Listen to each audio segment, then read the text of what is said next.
منبر نور پر تشریف فرما باوقار علماء کرام، مدحِ مصطفیٰ علیہ الصلوۃ والسلام،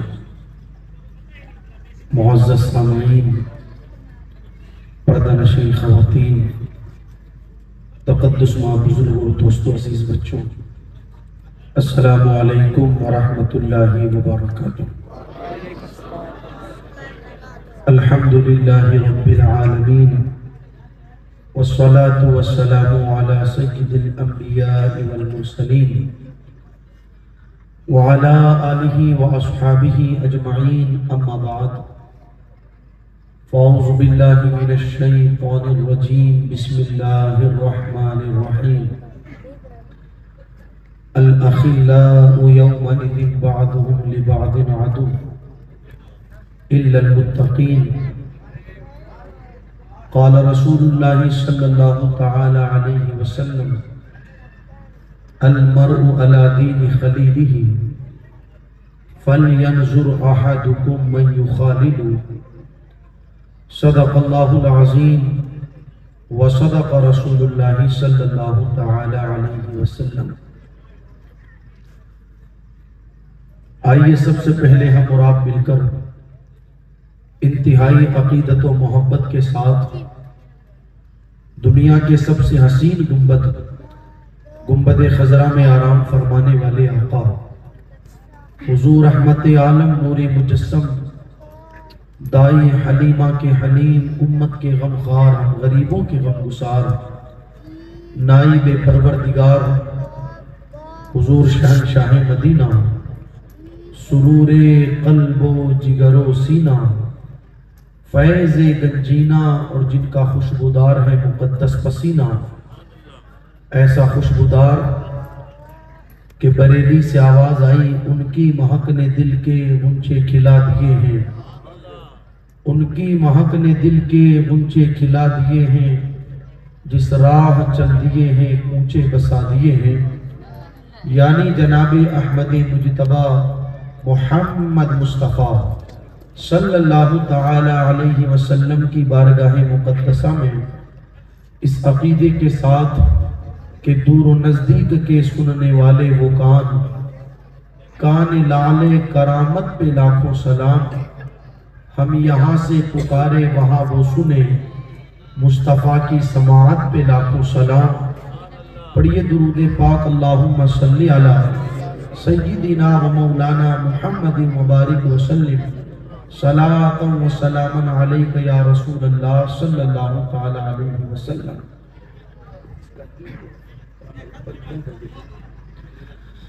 اللہ تعالیٰ کا بے پناہ احسان و کرم کہ اس کی خاص توفیق سے آج ہم اور آپ تمامی لوگ بالوترا کی سرزمین پر اللہ اور اس کے پیارے رسول صلی اللہ تعالی علیہ وسلم کے پاکیزہ ذکر کے حوالے سے سجائی گئی اس پاکیزہ محفل میں حاضر ہیں۔ میں مبارکبادی پیش کرتا ہوں عمومی طور پر آپ تمامی لوگوں کو، اور خصوصی طور پر مولا علی کمیٹی کے ان تمام ذمہ داران کو، ان تمام نوجوانوں کو کہ جنہوں نے شہنشاہ فکر و تدبر اولاد ختم الرسل، آل نبی، اولاد علی، پیر طریقت، رہبر راہ شریعت حضرت علامہ الحاج الشاہ السید باپو غلام حسین صاحب قبلہ کی سرپرستی میں جشن غوث اعظم رضی اللہ تعالی عنہ کے عنوان سے آج کی اس پاکیزہ محفل کو سجایا۔ اللہ تعالیٰ سب کی کاوشوں کو، سب کی کوششوں کو اپنی بارگاہ میں قبول فرمائے، اور ہم سب کو اللہ تبارک و تعالیٰ دنیا اور آخرت دونوں جہان میں سرکار غوث اعظم رضی اللہ تعالیٰ عنہ کے فیضان سے مالا مال فرمائے۔ انشاءاللہ ہماری اس محفل مبارکہ کے جو روح رواں ہے اور خصوصی مہمان ہیں آج جن کی خصوصی آمد اس محفل مبارکہ میں ہونی ہے، جس غوث پاک رضی اللہ تعالیٰ عنہ کے ذکر کی محفل سجائی، الحمدللہ انہی غوث اعظم کے شہزادے سرکار باپو غلام حسین شاہ صاحب قبلہ کی ذات گرامی ہے۔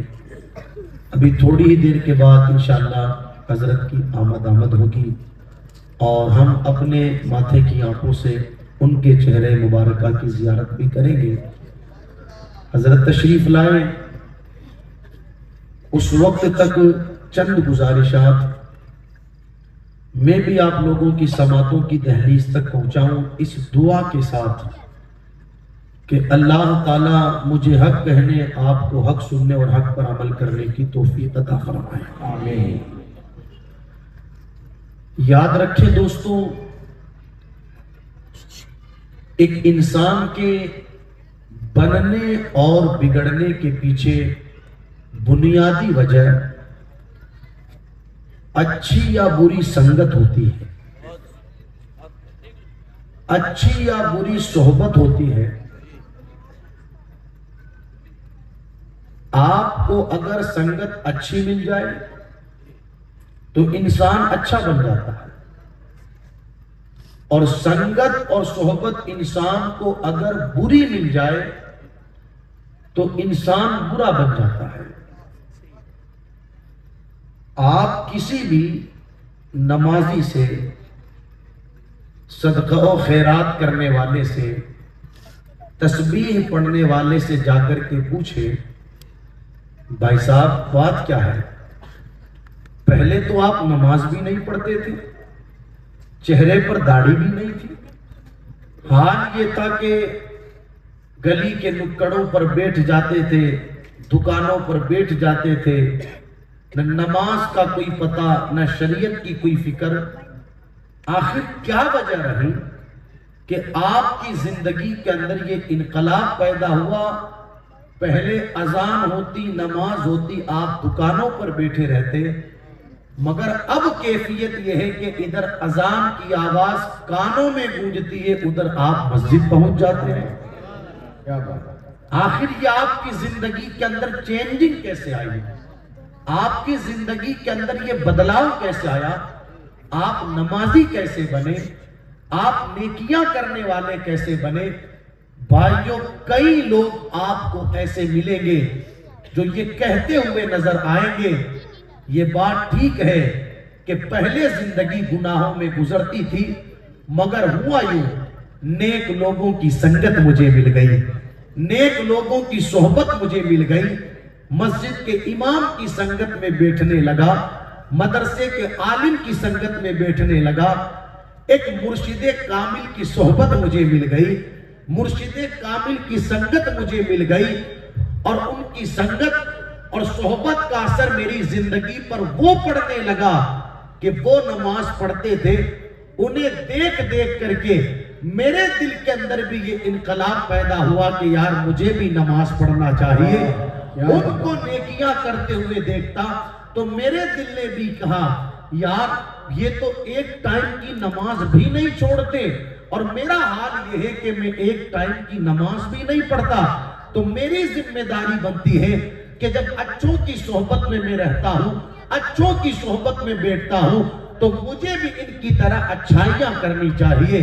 اور آپ کسی بگڑے ہوئے آدمی سے جا کر کے پوچھیں، کسی نشہ کرنے والے سے پوچھے، کسی جوا کھیلنے والے سے پوچھے، کسی چوری کرنے والے سے پوچھے، کسی ڈاکہ ڈالنے والے سے پوچھے، سچی سچی بتانا یہ چوری کرنا تیری زندگی میں کیسے آیا؟ یہ ڈاکہ ڈالنا تو نے کہاں سے سیکھا؟ یہ تو نے نشہ کب سے کرنا شروع کر دیا؟ اللہ اکبر، کب سے تو نے جوا کھیلنا شروع کر دیا؟ یاد رکھنا بالوترا والو، ماں باپ کسی کو نشہ کرنا نہیں سکھاتے ہیں، گھر والے کسی کو جوا کھیلنا نہیں سکھاتے ہیں، گھر والے کسی کو چوری کرنا اور ڈاکہ ڈالنا نہیں سکھاتے ہیں۔ یہ جتنے بھی آپ کو ایسے لوگ نظر آئیں گے، آپ جب جا کر کے ان سے پوچھیں گے تو پتہ چلے گا، وہ کہیں گے ہم ایک وقت وہ تھا کہ نیک تھے، اللہ اکبر اچھے تھے، لیکن ہمیں سنگت بروں کی مل گئی، ہمیں سنگت نشہ کرنے والوں کی مل گئی، سنگت جوا کھیلنے والوں کی مل گئی، تو ان کی سنگت کا اثر وہ ہوا کہ ہم بھی برے بن گئے۔ پتہ کیا چلا؟ انسان کے بننے اور بگڑنے کے پیچھے بنیادی وجہ اچھی یا بری سنگت ہوتی ہے، اچھی یا بری صحبت ہوتی ہے۔ یہی وجہ ہے مصطفیٰ جان رحمت صلی اللہ تعالیٰ علیہ وسلم نے ارشاد فرمایا، المرء علی دین خلیلہ فلینظر احدکم من یخالل۔ آدمی اپنے دوست کے دین پر ہوتا ہے تو تمہیں چاہیے دوستی کرنے سے پہلے یہ دیکھو کہ دوستی کس کے ساتھ کی گئی ہے۔ کیا فرمایا حضور علیہ السلام نے؟ آدمی اپنے دوست کے دین پر ہوتا ہے تو انسان کو چاہیے کہ دوستی کرنے سے پہلے یہ دیکھے دوستی کس کے ساتھ کی جا رہی ہے۔ کیا دوستی بے نمازی کے ساتھ تو نہیں ہے؟ کیا دوستی جواری کے ساتھ تو نہیں ہے؟ کیا دوستی نشہ کرنے والے کے ساتھ تو نہیں ہے؟ کیا دوستی رب رسول کے باغی کے ساتھ تو نہیں ہے؟ اگر ایسوں سے انسان دوستی کرے گا تو خدا خیر فرمائے انسان خود بھی ان کی طرح کا بنتا ہوا نظر آئے گا۔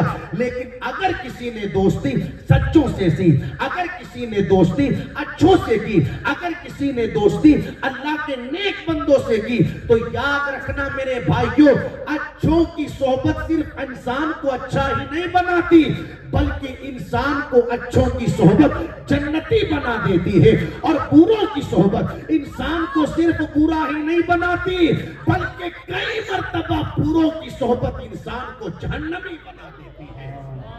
دیکھیں انسان کس سے دوستی کر رہا ہے، دیکھیں انسان اس کا اٹھنا بیٹھنا کس کے ساتھ میں ہے، دیکھیں انسان کہ اس نے اپنا تعلق کس کے ساتھ میں قائم کیا ہے۔ اچھوں کی صحبت انسان کو صرف اچھا ہی نہیں بناتی جنتی بنا دیتی ہے۔ اگر قرآن کی روشنی میں میں یہ کہوں تو میرا کہنا بالکل درست ہوگا، انسان ہی نہیں، اچھوں کی سنگت اگر ایک جانور اختیار کر لے، اچھوں کی صحبت میں اگر ایک جانور آ کر کے بیٹھ جائے تو اللہ اسے یہ عزتیں عطا فرماتا ہے، وَقَلْبُهُمْ بَاسِطٌ ذِرَاعَيْهِ بِالْوَسِيدِ۔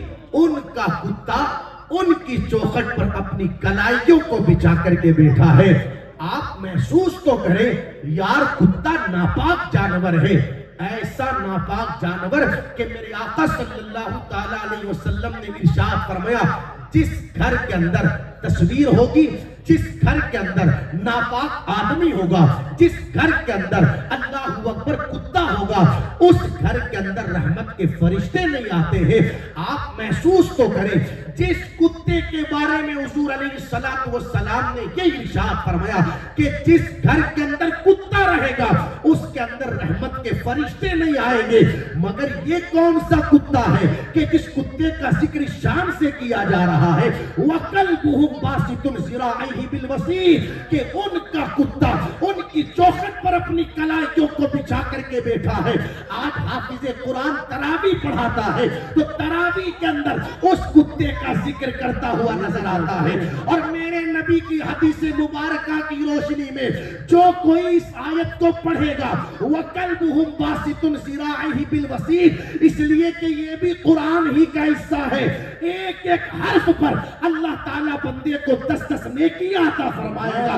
میں پوچھنا چاہتا ہوں کتا ناپاک جانور جس کو انسان اپنے بدن سے دور بھگائے، اگر برتن میں کتا وہ ڈال دے 5 مرتبہ 7 مرتبہ برتن کو دھلا جائے، یہ کون سا کتا ہے کہ جس کی شان کو اس طرح بلند کیا جا رہا ہے؟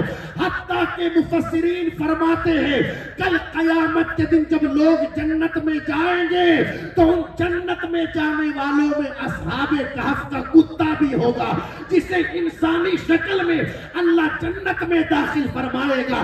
یہ معمولی کتا نہیں، یہ اللہ والوں کی صحبت میں بیٹھنے والا کتا ہے۔ پتہ کیا چلا؟ اگر اچھوں کی صحبت کتے کو مل جاتی ہے تو وہ جنتی بن جاتا ہے، اگر انسان اچھوں کی صحبت اختیار کرے گا تو اللہ اسے کتنا اونچا مقام عطا فرمائے گا۔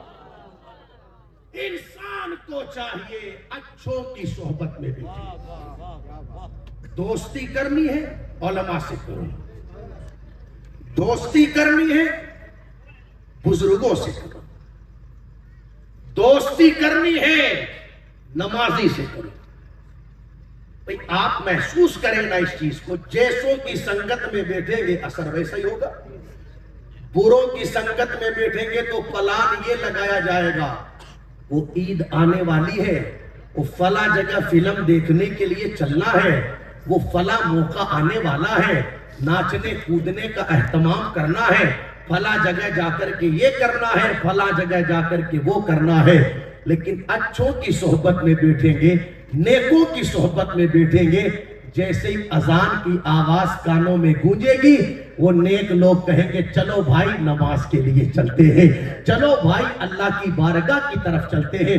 آؤ حضور علیہ السلام سے پوچھے یا رسول اللہ علیہ السلام آپ بتائیں انسان کا سب سے بہتر دوست کون سا ہے؟ اس لیے کہ آپ ہی نے فرمایا ہے آدمی اپنے دوست کے دین پر ہوتا ہے تو اسے چاہیے کہ انسان دیکھے کہ کس کے ساتھ دوستی کی جا رہی ہے. توجہ ہے آپ کی. آؤ حضور علیہ السلام ہی سے پوچھے آقا بتائیں نا انسان کا سب سے بہتر دوست کون سا ہے؟ مجھے آپ کے بالوترا کے حالات پتا نہیں, میں تو اپنے علاقے کو سامنے رکھ کر کے بات کروں. آج لوگ اس دوست کو اچھا دوست سمجھتے ہیں جو بیڑی پلا دے, جو سگریٹ پلا دے, کھانے کے لیے تمباکو دے دے, اللہ اکبر 10-20-50 ہزار کے ذریعے بندے کی مدد کر دے. ہم ان کو اچھا دوست سمجھتے ہیں, لیکن حضور سے پوچھا جائے یا رسول اللہ علیہ السلام آپ بتائیں نا آدمی کا سب سے بہتر دوست کون سا ہے؟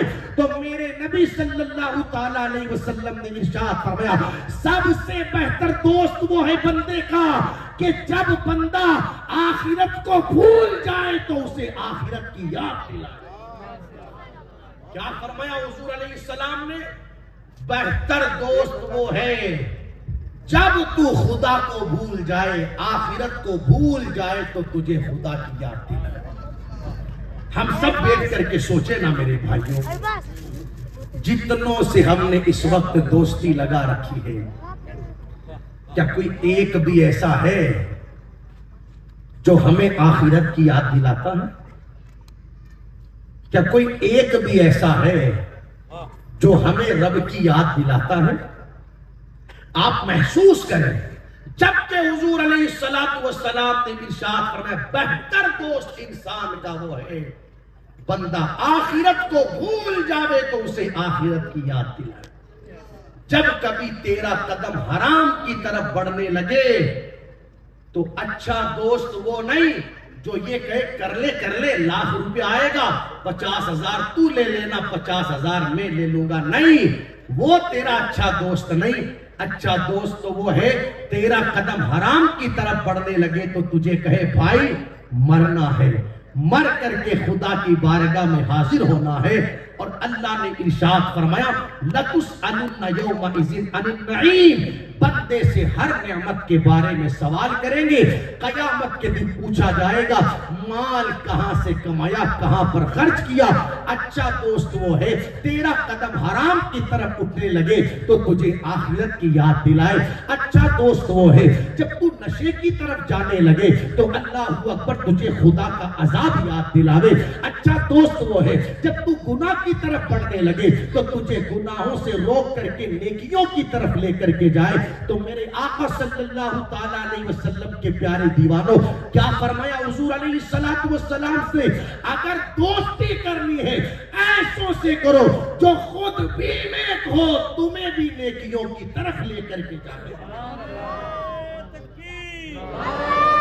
نعرہ رسالت, سبحان اللہ. سنگت اور صحبت کا انسان کی زندگی پر بہت بڑا اثر پڑتا ہے. ہم کہتے ہیں صحابہ کرام رضوان اللہ تعالی مجمعین, یہ صحابہ کون ہیں؟ صحابہ کو صحابہ بنایا کس نے؟ کیا نماز نے بنایا؟ کیا روزے نے بنایا؟ کیا حج و زکات نے بنایا؟ نہیں, صحابہ کو صحابہ میرے نبی کی سنگت نے بنایا. سبحان اللہ. صحابہ کو صحابہ میرے نبی کی صحبت نے بنایا اور اتنا اونچا مقام دلوایا. آقا خود فرماتے ہیں لوگوں اگر میرا صحابی مٹھی پر جو خدا کی راہ میں صدقہ کرے اور عام بندہ احد پہاڑ کے برابر سونا خدا کی راہ میں صدقہ کرے پھر بھی میرے صحابی کے مرتبے کو نہیں پہنچ سکتا. یہ مقام پکڑ ملا ہے صحابہ کو تو کسی اور بنیاد پر نہیں، مصطفیٰ کی سنگت اور صحبت کی بنیاد پر. اچھے لوگوں کی سنگت اور صحبت میں رہیں تاکہ ہم بھی اچھے بنیں. حضور علیہ السلام کا ایک فرمان اور سنیں، توجہ ہے آپ کی. حضور علیہ السلام نے ارشاد فرمایا علیکم بالعلم فإن العلم خلیل المؤمن. بندے دوستی کرنی ہے تو علم سے کر.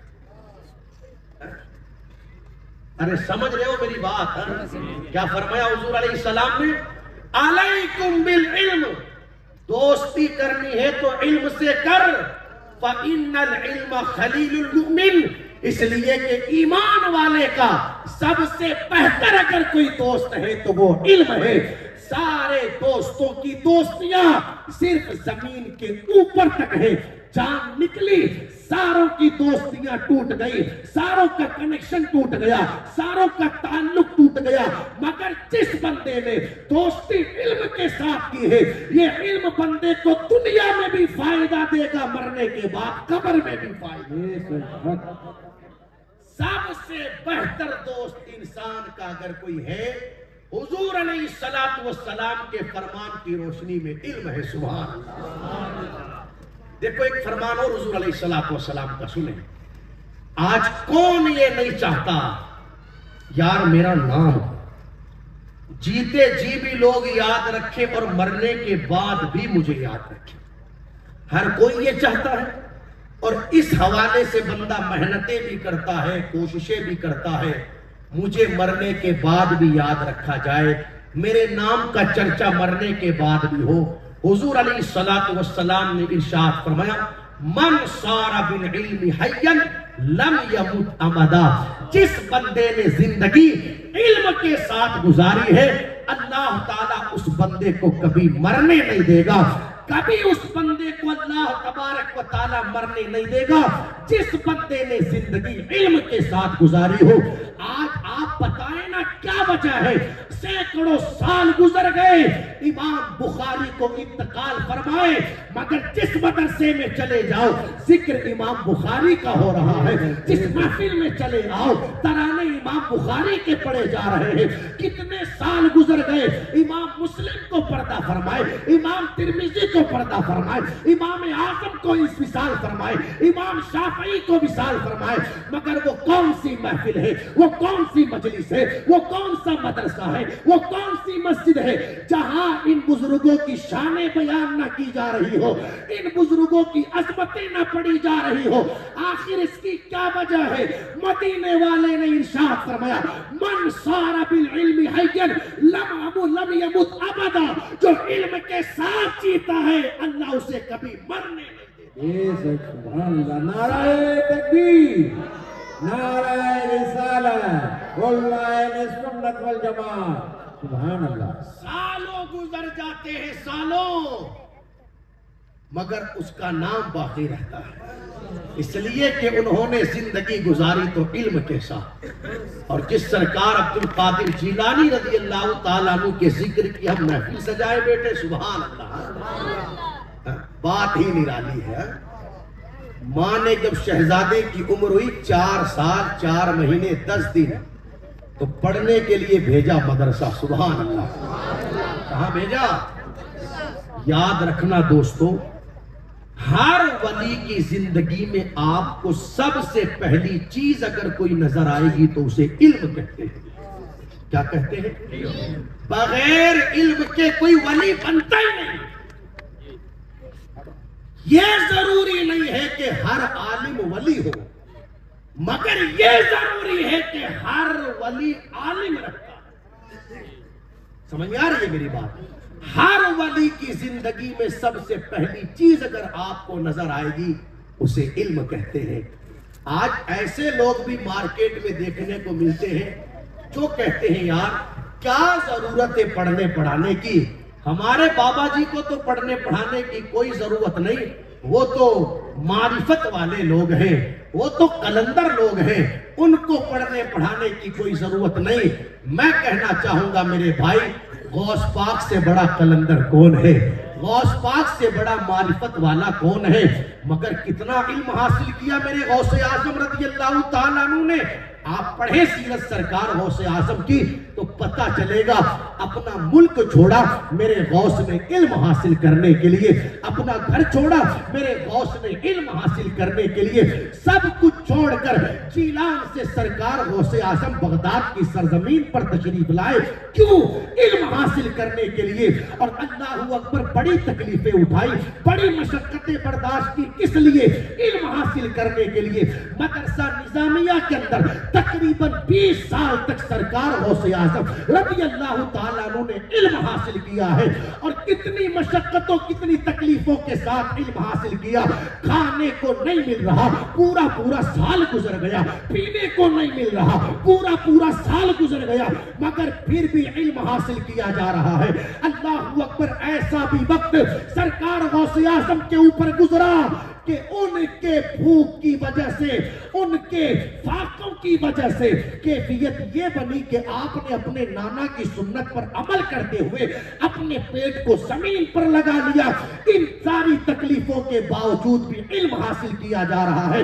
خود فرماتے ہیں لوگوں، درست العلم حتی صرت قطبہ، میں علم حاصل کرتا رہا، میں علم پڑھتا رہا، علم پڑھتا رہا، علم پڑھتا رہا، یہاں تک کہ اللہ تبارک و تعالیٰ نے مجھے قطب بنا دیا۔ یہ سرکار غوث اعظم رضی اللہ تعالیٰ عنہ ہے۔ اتنا اونچا مقام کہ ماں کے پیٹ سے اللہ نے ولی بنا کر کے پیدا فرمایا، مگر پھر بھی زندگی گزر رہی ہے تو علم حاصل کرنے میں گزر رہی ہے۔ یہ سرکار غوث اعظم ہے۔ ہر ولی کی زندگی میں سب سے پہلی چیز اگر نظر آئے گی تو اسے کیا کہتے ہیں؟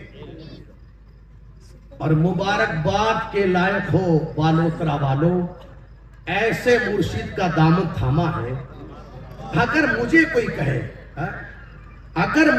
کہے کہ باپو غلام حسین شاہ صاحب کی پہچان کیا ہے، ان کا تعارف کیا ہے، خیر ہر پیر کا، ہر مرشد کا لوگ اپنے اپنے اعتبار سے تعارف کرواتے ہیں، مگر میں تو یہ کہوں گا اگر ان کا تعارف جاننا چاہتے ہو تو پھر سوجا شریف کی سرزمین پر چلے جاؤ، جامعہ صدیقیہ ان کا تعارف ہے۔ برنوا جاگیر کی زمین پر چلے جاؤ، جامعہ میمونہ ان کا تعارف ہے۔ پھلودی کی سرزمین پر چلے جاؤ، اللہ اکبر، وہاں پر حضور حافظ ملت کے نام پر جو ادارہ تعمیر کیا جا رہا ہے وہ ان کا تعارف ہے۔ آپ محسوس تو کریں، زندگی گزر رہی ہے، صرف ایک ہی مقصد ہے، قوم کا کوئی بھی بچہ جاہل نہیں رہنا چاہیے، گھر گھر تک علم پہنچنا چاہیے، مردوں تک بھی علم پہنچنا چاہیے اور عورتوں تک بھی علم پہنچنا چاہیے۔ اس لیے کہ انسان کا اگر سب سے بہترین کوئی دوست ہے، آقا فرماتے ہیں سب سے بہتر تیرا دوست علم ہے۔ علم یہ ایسا دوست ہے، پیسے کی حفاظت بندہ خود کرتا ہے، مگر علم ایسا دوست جو خود بندے کی حفاظت کرتا ہے۔ پیسے کی حفاظت بندہ کرے، مگر علم ایسا دوست جو خود بندے کی حفاظت کرے۔ توجہ ہے آپ کی؟ دوستی کرنی ہے تو علم کے ساتھ کی جائے۔ سرکار غوث پاک رضی اللہ تعالیٰ عنہ کو والدہ نے بھیجا مدرسہ پڑھنے کے لیے، پہلا ہی دن۔ سبحان اللہ، دعا کیا کرو، دعا اللہ اس ماں کا صدقہ ہماری ماں کو بھی دے، اللہ اس ماں کا صدقہ ہماری بہنوں کو عطا کرے، اللہ اس ماں کا صدقہ ہماری بیٹیوں کو عطا کرے۔ سبحان اللہ، کیسی پاکیزہ ماں۔ غوث پاک کی والدہ بھی بے مثال اور غوث پاک کے والد بھی بے مثال۔ ایسی ویسی گود میں غوث پاک تھوڑی آئے ہیں۔ اللہ اکبر، باپ کی شان یہ کہ صرف صالح نہیں، ابو صالح، اور ماں کی شان یہ کہ صرف خیر نہیں، ام الخیر. آپ محسوس تو کریں، والد بھی بے مثال، والدہ بھی بے مثال ہے. ایک لقمہ کھایا، ایک لقمہ، اس کی معافی کے لیے کیا کچھ نہیں کیا. مہینوں کھیت کی رکھوالی کی منظور ہے مگر لقمہ معاف کر دے. دوسری شرط لگائی گئی، اپائش سے شادی کرنی ہے، منظور ہے مگر لقمہ معاف کر دے. کیا تقویٰ تھا، کیا پرہیزگاری. میں کہنا چاہتا ہوں آج اگر ہم سے کوئی کہے کہ تمہارا رشتہ جس کے ساتھ میں ہوا ہے وہ اپاہج ہے، کوئی رکھے گا رشتہ؟ ارے چھوڑے، اپائش تو بہت بڑی بات ہو گئی. اگر یہ پتا چل جاوے نا کہ جس کے ساتھ میں رشتہ ہوا ہے اس کا رنگ پکا ہے، تھوڑا سا کالا ہے، تو سالوں کی ہوئی سگائیاں اور منگنیاں توڑ دی جاتی ہیں. جو دادا نے کی تھی، دادی نے کی تھی، نانا نانی نے کی تھی، پتا چلا کہ جس کے ساتھ میں رشتہ ہوا ہے رنگ تھوڑا سا پکا ہے تو رشتے توڑ دیے جاتے ہیں. اس لیے کہ اس وقت معیار رشتہ کرنے اور نہ کرنے کا حسن بن گیا، رشتہ کرنے یا نہ کرنے کا اللہ اکبر مال بن گیا. اس وقت رشتہ کرنے یا نہ کرنے کا معیار اونچا خاندان بن گیا. جب بچے کی سگائی کی تھی تب سامنے والی پارٹی پیسوں والی تھی. ارے بنگلہ، گاڑیاں، خوب عیش و آرام، سگائی کر دی. 2-4 سال تک وہ سگائی رہی، وہ منگنی رہی. اب زندگی میں اتار چڑھاؤ تو آتا رہتا ہے. ہوا یوں، جو کل کروڑ پتی تھے آج وہ روڑ پتی بن گئے، زمین پر آ گئے. پیسہ کم ہوا، زندگی کے اندر غریبی آئی تو منگنیاں بہانے بنا بنا کر کے توڑ لی گئی. یہ معیار بن چکا ہے اس وقت رشتوں کے کرنے یا نہ کرنے کا.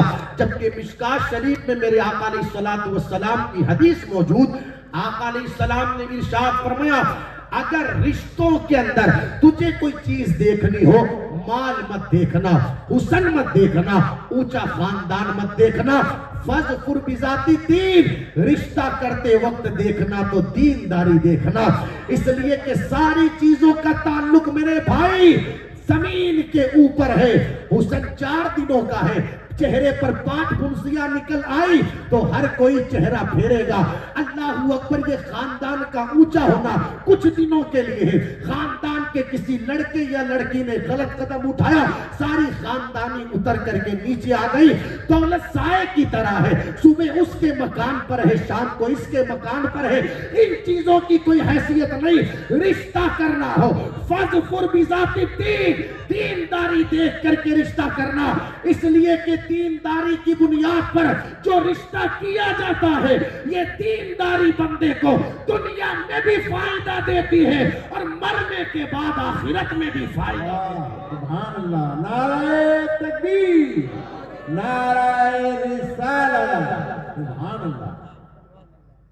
جب دینداری نہ دیکھ کر کے رشتے ہوئے، نتیجے ہمارے سامنے. وہ شادی کو سال بھر نہیں ہوا، وہ بہو کپڑے الگ دھو رہی ہے اور یہ ساس الگ دھو رہی ہے. ابھی 6 مہینے نہیں ہوئے یار شادی کو، وہ ساس روٹیاں الگ پکا رہی ہے، یہ بہو الگ پکا رہی ہے. پھر لوگ کبھی اس مولانا کے پاس، کبھی اس مولانا کے پاس، کبھی اس بابا جی کے پاس. حضرت پیسہ خرچ کرنے میں کوئی کمی نہیں رکھی. لوگوں نے کہا تھا 7 لاکھ خرچہ ہوگا، ہم نے 14 لاکھ کیا. کوئی کمی نہیں رکھی. جہاں نہیں خرچ ہونا تھا وہاں پر بھی خرچ کیا. جائز ناجائز کچھ نہیں دیکھا، بس خرچ کیا، خوب پیسہ خرچ کیا. مگر کیا بتائیں آنے والی کیسی آئی، گھر کا سکون ہی ختم ہو گیا. اس عمر میں بھی ہم کو روٹیاں پکانی پڑتی ہیں، کپڑے دھلنے پڑتے ہیں. پتہ نہیں کیا ہو گیا، کیسی خاتون ہمارے گھر کے اندر آ گئی. میں نے کہا بھائیوں اب رونے سے کوئی فائدہ نہیں، اب تعویذوں سے کچھ نہیں ہونے والا. ہم نے تو پہلے ہی سمجھایا تھا رشتے کیے جائیں مال کی بنیاد پر نہیں، حسن کی بنیاد پر نہیں، اونچے خاندان کی بنیاد پر نہیں. رشتے کیے جائیں تو دینداری کی بنیاد پر کیے جائیں. اس لیے کہ اگر مال دینداری کی بنیاد پر جو رشتے کیے جاتے ہیں، اگرچہ آنے والی عورت غریب ہوگی، وہ زیادہ مال آپ اپنے ساتھ لے کر کے نہیں آ سکتی، اللہ اکبر، وہ زیادہ جہیز لے کر کے اپنے ساتھ نہیں آ سکتی، مگر جن گھروں میں دیندار بچیاں آتی ہیں وہ اپنے ساتھ سیدہ فاطمہ کا کردار لے کر کے آتی ہے، جن گھروں میں دیندار بچیاں آتی ہیں اپنے ساتھ ماں عائشہ صدیقہ کی زندگی لے کر کے آتی ہے، سیدہ خدیجہ کا کردار لے کر کے آتی ہے، اللہ اکبر، جہاں صرف دولت مند بچیاں آتی ہیں، یہ اس وقت کے حالات میں آپ کے سامنے رکھ رہا ہوں، وہاں چھوٹی چھوٹی باتوں پر شوہر کو جیل میں ڈلوانے کی دھمکیاں دی جاتی ہے اور ڈلوا دیا جاتا ہے، چھوٹی چھوٹی باتوں پر مائکے چلے جانے کی دھمکیاں دی جاتی ہے، اور 6 مہینے، سال 1.5 سال تک بیٹیاں مائکے میں بیٹھی رہتی ہے، جہاں صرف دولت مند خاتون یا اونچے خاندان والی یا صرف حسن والی آتی ہے، وہاں پر نہ سسر کی عزت ہوتی ہے، نہ ساس کی عزت ہوتی ہے، وہاں پر نہ اللہ اکبر سسرال میں کسی فرد کی عزت ہوتی ہے، لیکن جن گھروں میں دیندار اگرچہ غریبی صحیح دلہن آتی ہے تو اس کو پتا رہتا ہے، میرے نبی نے ارشاد فرمایا عورت کے لیے اس کا شوہر جنت ہے، جنت، جس عورت نے خدمت کر کے اپنے شوہر کو راضی کر لیا، اللہ مرنے کے بعد اسے جنت میں داخل فرما دے۔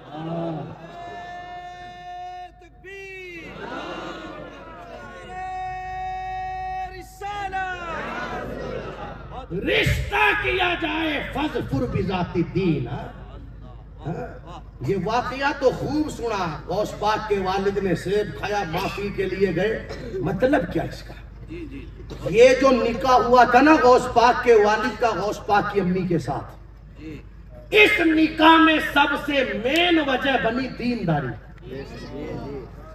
سب سے مین وجہ اس نکاح میں بنی تقوی، پرہیزگاری، خوف خدا بندی۔ بھئی کیا وجہ ہے آپ مجھے بتائیں نا، انہوں نے لقمہ کھایا تھا سیب کا، معافی کے لیے وہاں گئے، بھئی یہ کرنا پڑے گا وہ کرنا پڑے گا، ٹھیک ہے منظور ہے، اپاہج لڑکی سے شادی کرنی پڑے گی، منظور ہے، کیا انہیں پتا نہیں تھا شیخ ابو صالح موسیٰ جنگی دوست، خوبصورت جوان، حسنی شہزادہ، سبحان اللہ، خوبصورتی کا عالم کیا ہوگا، کیا انہیں پتا نہ تھا اپاہج خاتون سے نکاح کرنے کے بعد زندگی گزرتی کیسے ہے، کتنی تکلیفیں، کتنی پریشانیاں، کتنی مصیبتیں آتی ہیں، کیا انہیں پتا نہ تھا؟ پتا تھا میرے بھائی، مگر کیا وجہ ہے کہ پھر بھی کہا گیا کہ نکاح کر لیا جائے گا؟ وجہ اس کی یہ ہے، ان کی نگاہوں کے سامنے دنیا کی تکلیف، ان کے سامنے تو آخرت کی تکلیف تھی، اگر تھوڑے دنوں کی دنیا کی تکلیف برداشت کر کے آخرت کی تکلیف سے نجات ملتی ہے تو میں یہ کرنے کے لیے تیار ہوں۔ خیر وہاں پہنچے، وہ جو عبداللہ سومئی باغ کے مالک تھے، غوث پاک کے نانا جان، انہوں نے دیکھا بڑا دیندار شہزادہ ہے، دینداری کی بنیاد پر نکاح ہوا، رشتہ ہوا، اب برکت کیا ملی؟ محل میں گئے تو دیکھا عبداللہ سومئی نے تو کہا تھا کہ بیٹی اپاہج ہے، میں دیکھ رہا ہوں ایسا لگتا ہے جیسے آسمان کا چاند زمین پر اتر آیا ہے، ہاتھ بھی سلامت ہے، پاؤں بھی سلامت ہے، زبان بھی سلامت ہے، اللہ اکبر۔ واپس پیچھے قدم ہٹانے لگے، عبداللہ سومئی نے آ کر کے کہا یہ میری ہی بیٹی ہے، یہ تمہاری ہی بیوی ہے، کہ پھر اپاہج کیوں بتایا؟ 50 بار آپ لوگوں نے سنا، کہتے ہیں اپاہج اس لیے بتایا، آنکھ سے اندھی اس لیے کہا کہ میری بیٹی نے کسی غیر مرد کو نہیں دیکھا، کان سے بہری اس لیے کہا کہ میری بیٹی نے کبھی حرام نہیں سنا، زبان سے گونگی اس لیے کہا کہ بیٹی نے آج تک حرام نہیں بولا، پاؤں سے لنگڑی اس لیے کہا کہ آج تک حرام کی طرف چل کر کے نہیں گئی۔ آپ دیکھیں جب یہ دو مبارک اور مقدس نفوس قدسیہ ملتے ہیں تب جا کر کے عبد القادر کا جنم ہوتا ہے، جو تمہارا بھی غوث ہے، ہمارا بھی غوث ہے، اور سارے غوثوں کا ایسا غوث کہ سارے اقطاب جہاں کرتے ہیں کعبے کا طواف، کعبہ کرتا ہے طواف در والا۔ سبحان اللہ، نعرہ تکبیر، نعرہ رسالت، عظمت غوث اعظم، سبحان اللہ۔ تو عرض یہ کر رہا تھا وہ سرکار غوث پاک رضی اللہ تعالیٰ عنہ کی امی جان پہلے دن گئے تھے مدرسہ پڑھنے کے لیے اور پہلے ہی دن قرآن کے 14 پارے سنا دیے، سبحان اللہ۔ استاد نے کہا شہزادے یاد کہاں کیے؟ اب جواب سنو، فرماتے ہیں میری ماں قرآن کے ان پاروں کی حافظہ تھی اور پابندی سے ماں قرآن پڑھتی تھی۔ ماں کے شکم میں رہتے رہتے میں نے بھی ان پاروں کو یاد کر لیا، سبحان اللہ۔ بھئی آج ہمارے گھروں پر بھی مائیں ہیں، آج ہمارے گھروں پر بھی بہنیں ہیں، آج ہمارے گھروں پر بھی بیوی ہے، آج ہمارے گھر پر بھی بیٹیاں ہیں، ان کی کیا کیفیت ہے؟ بھئی آپ دیکھیں، مجھے دیکھیں، میری طرف توجہ رکھیں۔ حضرت یہی تشریف لائیں گے انشاءاللہ، جب آئیں گے یہی آئیں گے۔ آپ مجھے دیکھیں اس لیے کہ میں غوث پاک کا ذکر کر رہا ہوں، توجہ ہے؟ تو آپ دیکھیں سرکار غوث پاک نے چھوٹی سی عمر ہے، فرماتے میری ماں قرآن کے ان پاروں کی حافظہ تھی اور پابندی سے ماں قرآن پڑھتی تھی۔ ماں کے شکم میں رہتے رہتے میں نے بھی ان پاروں کو یاد کر لیا۔ آپ محسوس تو کریں، جب مائیں گھروں کے اندر قرآن پڑھا کرتی تھی تو بیٹوں کی شان یہ ہوتی تھی کہ کوئی جیلان کی سرزمین پر قرآن کے 14 پارے سناتا ہے، کوئی دلی کی سرزمین پر پہلے ہی دن مدرسہ ہے، مدرسے کا ہے اور قرآن کے 17 پارے سناتا ہے۔ جب تک گھروں کے اندر قرآن پڑھا جاتا تھا، جب تک گھروں کے اندر مدینے والے پر درود پڑھا جاتا تھا، جب تک گھروں کے اندر حضور کی نعتیں پڑھی جاتی تھی۔ دیکھ رہے ہیں آپ لوگ اپنے ماتھے کی آنکھوں سے کہ جس مبارک ذات کا ہمیں انتظار تھا، انتظار کی گھڑیاں ختم ہوئی اور مرشد اعظم راجستھان، شہنشاہ فکر و تدبر، اولاد ختم الرسول، آل نبی، اولاد علی، شہزادہ سرکار غوث اعظم رضی اللہ تعالیٰ عنہ سید باپو غلام حسین شاہ صاحب قبلہ کی آمد ہوئی۔ زیارت کریں، ہم نے ہمارے بزرگوں سے سنا ہے جس محفل میں عالم باعمل تشریف لائے وہ محفل کامیاب ہوتی ہے، اور جس محفل میں آل رسول تشریف لے کر کے آ جائے وہ محفل کامیاب ہی نہیں، اللہ کی بارگاہ میں مقبول ہو جایا کرتی ہے۔ تو ماشاءاللہ سرکار غوث پاک رضی اللہ تعالیٰ عنہ کے ذکر کی محفل سجائی اور شہزادہ سرکار غوث اعظم ہماری نگاہوں کے سامنے جلوہ فرما ہے۔ میں بڑی تیزی کے ساتھ اپنی بات کو مکمل کروں تو عرض یہ کر رہا تھا کہ کیا کردار تھا سرکار غوث اعظم رضی اللہ تعالیٰ عنہ کی والدہ کا۔ پوچھا گیا جب سرکار غوث اعظم رضی اللہ تعالیٰ عنہ سے کہ آپ نے یہ قرآن کے پارے یاد کہاں کیے، مدرسے کا پہلا ہی دن اتنے پارے سنا دیے، تو ارشاد فرماتے اصل میں بات یہ ہے کہ میری ماں قرآن کے ان پاروں کی حافظہ تھی، میں ماں کے شکم میں تھا اور ماں پابندی سے قرآن پڑھتی تھی۔ دیکھو دوستوں کیا پاکیزہ کردار تھا کل کی ماؤں کا کہ گھروں میں مائیں قرآن پڑھتی تھی، گھروں میں مائیں نمازیں پڑھتی تھی، گھروں میں مائیں مصطفیٰ جان رحمت صلی اللہ تعالیٰ علیہ وسلم پر درود پڑھتی تھی، گھروں کے اندر مائیں مصطفیٰ جان رحمت صلی اللہ تعالیٰ علیہ وسلم کی نعتیں پڑھتی تھی۔ آپ دیکھیں جب ماؤں کا کردار اتنا پاکیزہ تھا تو پھر ان ماؤں کی گود میں تشریف لانے والی اولاد، ان ماؤں کی گود میں آنے والی وہ مبارک ذاتیں اور وہ مبارک ہستیاں، ان کی عظمتوں کا عالم یہ رہا کہ کوئی عبد القادر جیلانی بن کر کے تشریف لایا اور کوئی معین الدین غریب نواز بن کر کے تشریف لایا، کوئی صابر کلیری بن کر کے تشریف لایا، کوئی حمید الدین ناگوری بن کر کے تشریف لایا، مگر اس وقت آپ دیکھیں گھروں کے اندر ماؤں کی کیا کیفیت ہے، ماؤں کی کیا کنڈیشن ہے۔ وہ باپ نے بیٹی کو جہیز میں قرآن تو دیا، لیکن کیفیت یہ ہے کہ اس کو بیٹی نے لے جا کر کے گھر اوپر والے طاق میں رکھ دیا۔ شادی کے بعد پابندی سے ہر سامان کا استعمال پر ڈے ہو رہا ہے، واشنگ مشین اس کا استعمال بھی ہو رہا ہے، فریج اس کا استعمال بھی ہو رہا ہے، کولر اس کا استعمال بھی ہو رہا ہے، صوفہ مسہری اس کا استعمال بھی ہو رہا ہے، مگر نہیں پڑھا جا رہا تو قرآن نہیں پڑھا جا رہا۔ اللہ معاف کرے، کیفیت یہ ہے وہ اوپر والے طاق میں لا کر کے قرآن کو رکھا گیا۔ 2 مہینے گزرے، 4 مہینے گزرے، اللہم صلی علی سیدنا و مولانا محمد مبارک وسلم صلاۃ و سلام علیک یا رسول اللہ صلی اللہ تعالی علیہ وسلم۔ تو عرض یہ کر رہا تھا میں بھائیوں،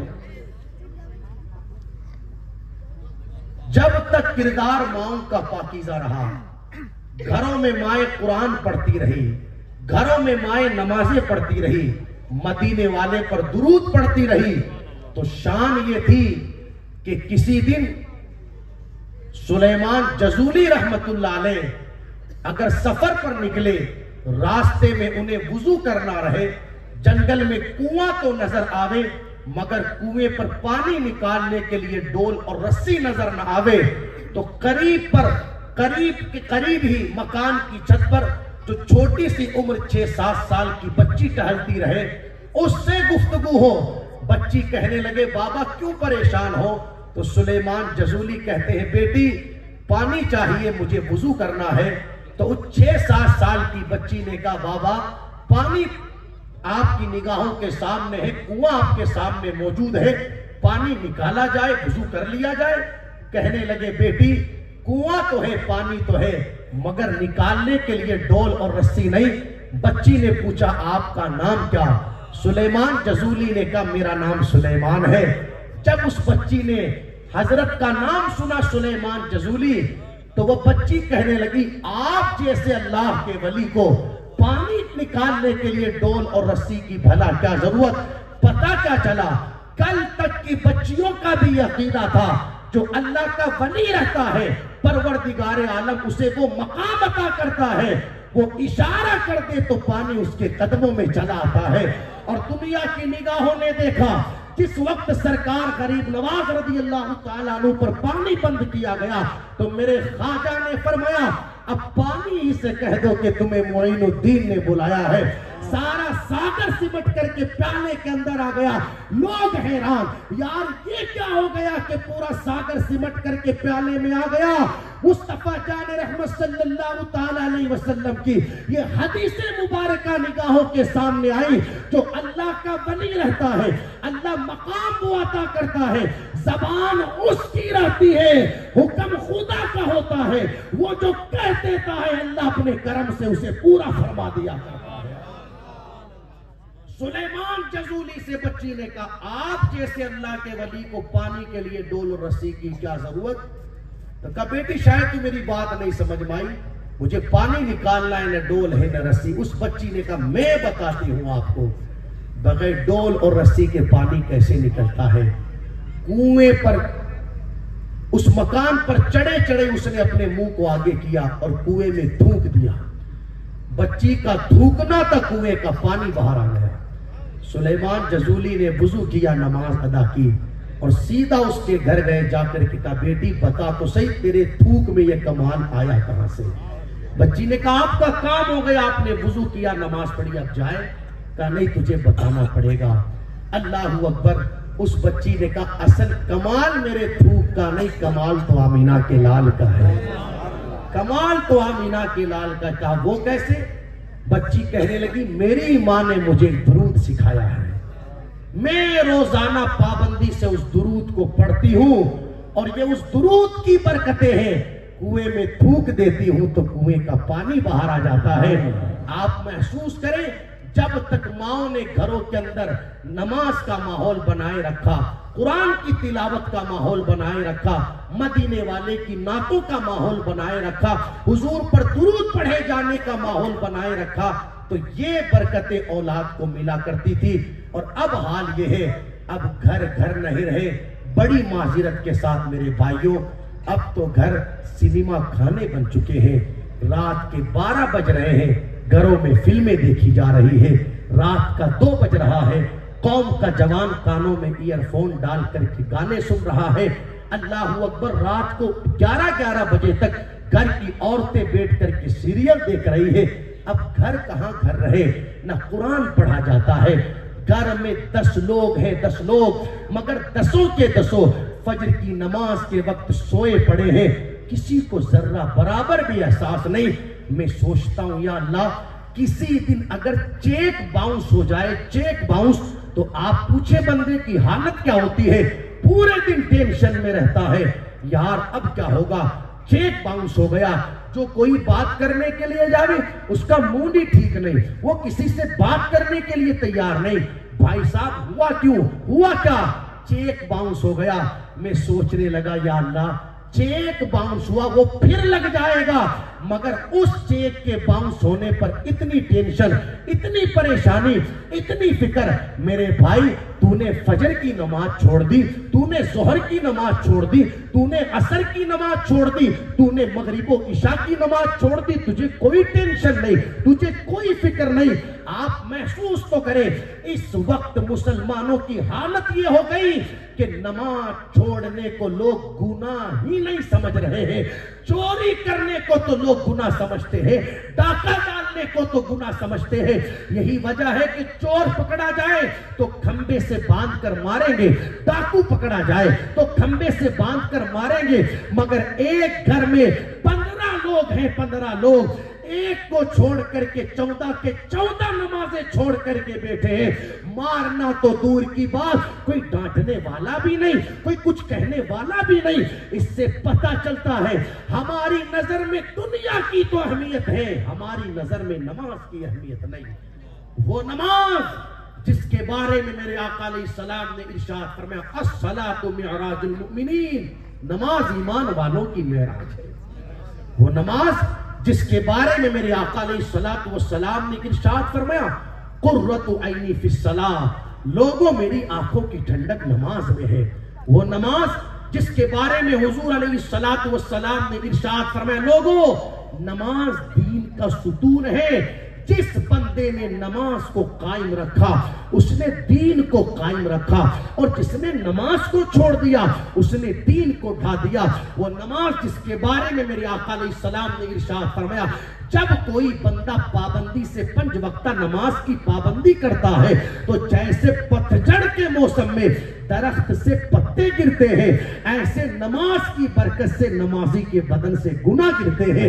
میرے آقا علیہ السلام نے ارشاد فرمایا، جب کوئی 5 وقتہ نماز کی پابندی کرتا ہے تو جیسے دن میں 5 مرتبہ غسل کرنے والے کے بدن پر کوئی میل نہیں بچتا، اسی طریقے سے 5 وقت کی نماز کی پابندی کرنے والے کے بدن پر بھی کوئی گناہ نہیں بچتا. آپ محسوس تو کریں نماز کا مقام کیا ہے. ساری عبادتیں میرے اللہ نے محبوب کو تن زمین پر عطا فرمائی، لیکن جب نماز کے عطا کرنے کی باری آئی تو محبوب کو اپنے قرب میں لامقامے بلایا. معراج عطا فرما کر کے محبوب کو نمازوں کا تحفہ عطا کیا. 50 نمازیں رب نے عطا فرمائی، لیکن مصطفیٰ جان رحمت صلی اللہ تعالی علیہ وسلم 9 مرتبہ گئے، 9 مرتبہ آئے، 45 کم کروا کر صرف 5 نمازوں کا تحفہ لائے. رب نے ارشاد فرمایا، لا تبدیل لکلمات اللہ، محبوب تیرے رب کے کلمات میں کوئی تبدیلی نہیں. ہم نے 50 دی، 45 تم نے کم کروائی. اگر تمہارا امتی پابندی سے 5 پڑھے گا ہم ثواب 50 کا عطا فرمائے گا. میرے بھائیوں، ضرورت اس بات کی گھروں میں نماز کا ماحول بنایا. اپنی اولاد کو مالدار چھوڑے یا نہ چھوڑے، اپنی اولاد کو دیندار ضرور چھوڑے. گھروں میں قرآن کی تلاوت کا ماحول. گزارش ہے ذمہ داروں سے، بیٹی کو جب آپ نے جہیز میں قرآن دیا ہے تو ساتھ میں یہ بھی نصیحت کرے کہ بیٹی پابندی سے قرآن پڑھنا بھی ہے. وہ لے جا کر کے اس نے رکھ دیا، 2 مہینے گزرنے کے بعد پھر یاد آیا رہے وہ قرآن شریف رکھا ہوا ہے اوپر. وہ مدرسے پڑھنے کے لیے بچے آتے تھے تو ان کے ہاتھ بھیج دیا، جاؤ مسجد میں رکھ دو لے جا کر. کتنے قرآن رکھو گے؟ ائمہ بہتر جانتے ہیں مسجد میں جتنے نمازی نہیں اس سے کہیں زیادہ تو قرآن ہے. اگر ایک ایک نمازی کو آپ 5 قرآن دونا پڑھنے کے لیے، پھر بھی حالت یہ ہے کہ نمازی کم ہے قرآن زیادہ ہے، کون پڑھے گا؟ ایک ایک کمرہ بنایا اس لیے گیا ہے مسجد کے اندر کہ اس میں قرآن شریف رکھے گئے، یاسین شریف رکھے گئے، متفرق پارے رکھے گئے.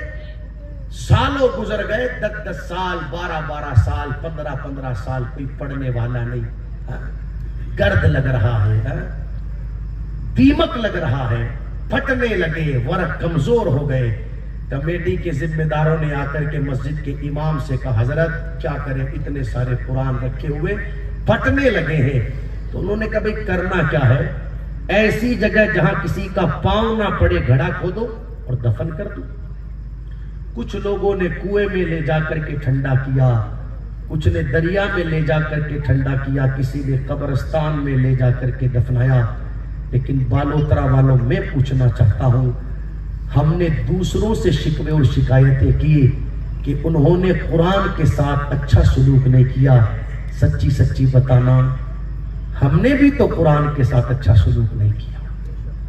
کیا یہی سلوک ہوتا ہے قرآن کے ساتھ کہ 20 40 50 قرآن دفنائیں گے؟ اگر میں آپ لوگوں سے پوچھوں آپ نے واٹس ایپ کب چلایا، ہر کوئی کہے گا مولانا 10 منٹ پہلے. ٹھیک ہے، ابھی محفل میں بیٹھے میں روزانہ کی بات کر رہا ہوں. میں پوچھوں آپ نے فیس بک کب چلایا، وہ تو بھی 7 منٹ پہلے چلایا. اور انسٹاگرام وہ بھی 3 منٹ پہلے چلایا. یوٹیوب وہ 15 منٹ پہلے چلایا. لیکن میں پوچھوں بھائیوں سچی بتانا، آپ نے قرآن کب کھولا، قرآن کب پڑھا؟ کئی تو ایسے ہوں گے جن کا جواب ہوگا وہ رمضان شریف میں پڑھا تھا. اب انتظار ہے کہ پھر ماہ رمضان آئے تو قرآن پڑھے. اور کئیوں کی حالت یہ ہے کہ عمر ہو گئی 50-55 سال، سب آتا ہے، نہیں آتا تو قرآن پڑھنا نہیں آتا. میں گزارش کروں گا میرے بھائیوں، سرکار غوث اعظم رضی اللہ تعالیٰ عنہ کی اس ماہ مبارکہ میں ہر کوئی اپنی اپنی حیثیت کے مطابق نیاز کرتا ہے، ان کی بارگاہ میں خراج پیش کرتا ہے. اس سے بہتر غوث پاک کی نیاز ہو ہی نہیں سکتی. جتنے بھی میرے بھائی یہاں پر بیٹھے ہیں یہ ارادہ کر کے اٹھے کہ انشاءاللہ ہم 5 وقتہ نماز کی پابندی کریں گے. اس سے بہتر غوث پاک کی کوئی نیاز ہو ہی نہیں سکتی. اپنے دل میں یہ ارادہ کریں انشاءاللہ اگلی 11ویں آنے سے پہلے جنہیں قرآن پڑھنا نہیں آتا ہم قرآن پڑھنا سیکھیں گے. اس سے بہتر غوث پاک کی نیاز ہو ہی نہیں سکتی. اللہ تعالیٰ کی بارگاہ میں دعا ہے پروردگار عالم ہم سب کو کہنے سننے سے زیادہ عمل کی توفیق عطا فرمائے. جو گزارشات میں نے آپ لوگوں کے سامنے رکھی، پروردگار عالم اگر کوئی غلطی ہو گئی ہو اپنی رحمت کاملہ سے معاف فرمائے. استغفر اللہ ربی من کل ذنب واتوب الیہ. کلمہ شریف پڑھنے بلند آواز سے لا الہ الا اللہ محمد رسول اللہ.